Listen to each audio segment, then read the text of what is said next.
In this video, we're going to be looking at this problem, shuffle an array. We're asked to design an algorithm that randomly shuffles the array, and what it means by random shuffle is that all permutations of the array should be equally likely as a result of the shuffling. Alright, let's break this question down. So let's see, what does it mean to shuffle something in real life? So let's say that we have an array of numbers 1, 2, 3, 4, and you can think of this as a bag of marbles labeled 1 to 4. Then the result would be, okay, first let's randomly remove an item from the array, so let's say 2. And then let's randomly remove another one, let's say 4. And then we keep doing this so on until we're out of numbers. So this would be a random shuffle. Every resulting permutation is equally likely. So this works, but if we try to translate this brute force solution directly into code, it's not the most efficient. So the pseudocode would look something like this. So we're going to repeat n times, going to randomly remove an item from the array. The issue is that removing the item itself, we would need to shift down the array, which is on. So we would actually end up with a time complexity of on squared. So how can we do better? So we want to use an algorithm called Fisher-Yates shuffle. The idea behind this algorithm is that instead we can randomly swap elements in place in the array. So I'll give you the pseudocode first. Index I in the array, we're going to swap the item at index I and a random index between I and n being the length of the array. So we're iterating through n items, swapping is O1, so the overall time complexity is On. So take a minute to try some examples on your own and try to convince yourself that this is actually the exact same thing as randomly pulling numbers out of a bag, but in a more clever way.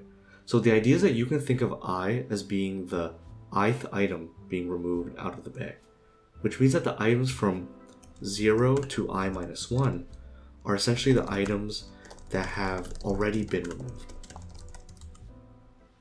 Whereas items from I to n are the remaining items in the bag.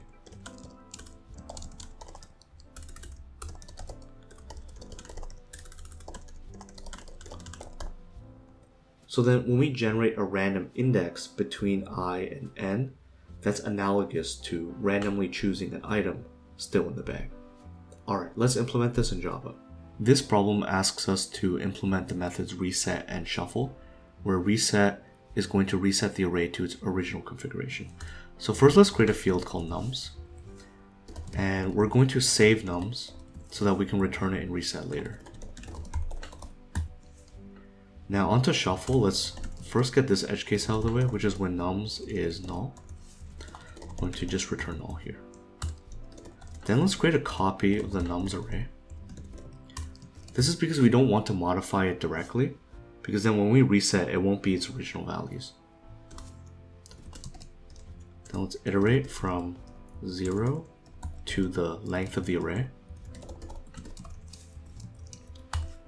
The first thing that we want to do is generate a random index between I and the length of the array.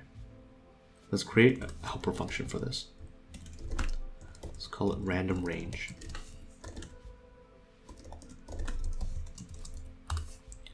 So to generate random numbers in Java, we're going to use a method called random, a class called random. And we're going to do random.nextInt max minus min plus min. Take a minute to understand this for yourself, but basically nextInt generates a random number between 0 and n. Here it's generating a random number between 0 and max minus min. So since we plus min, that means the lowest number that can be outputted here is min, and then the highest is max minus min plus min, which is max. So this works. Then over here, we're going to do int j equals random range between I and the length of the array as we said. And now we just need to swap the elements between I and j. And we're going to create a helper function for this as well.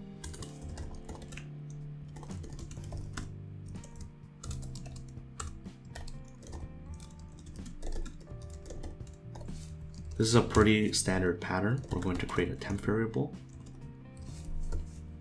And then the item at index I is going to be j. The one at j is going to be temp. And then here, let's return the array. We also just need to instantiate random. Okay, cool. Now let's run this code. Great, it works. So that's how you do this problem, shuffle an array.